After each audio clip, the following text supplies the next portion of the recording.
10वी आणि 12वीच्या विद्यार्थ्यांनी आता परीक्षेतून बाजूला होत असताना या उन्हाळ्या सुट्ट्यांमध्ये काय करावं?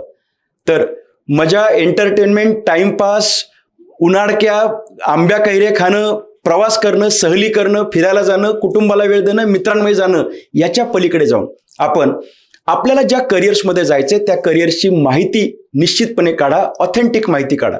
त्या विषयावरचा चांगला अभ्यास तुम्ही घरात बसून देखील करू शकता. त्यासोबतच त्या संदर्भातली काही पुस्तकं ही तुम्ही नक्की वाचा. त्या विषयात काम करणाऱ्या मंडळींची आत्मचरित्र वाचा. जर शक्य झालं तर काही कार्यक्षेत्रांना तुम्ही भेटी द्या. तुम्हाला खूप मोठी सुट्टी आहे, त्या कार्यक्षेत्रांना भेटी द्या.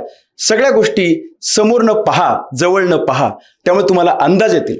या कार्यक्षेत्रामध्ये काम करणाऱ्या माणसांशी, तज्ज्ञांशी तुम्ही निश्चितपणे बोला.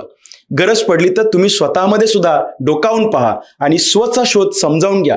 मला काय व्हायचंय, काय करायचंय, आणि आता ही उपलब्ध क्षेत्र, ह्या सगळ्या गोष्टींचा अभ्यास करण्यासाठीचा हा 2 महिन्यांचा कालावधी हा मोठा कालावधी आहे. आणि हे सगळं करत असताना जर गरज पडली तर या निर्णयापाशी तुम्ही जाऊ शकता की माझं शॉर्ट टर्म गोल काय असायला पाहिजे आणि लॉंग टर्म गोल काय असेल.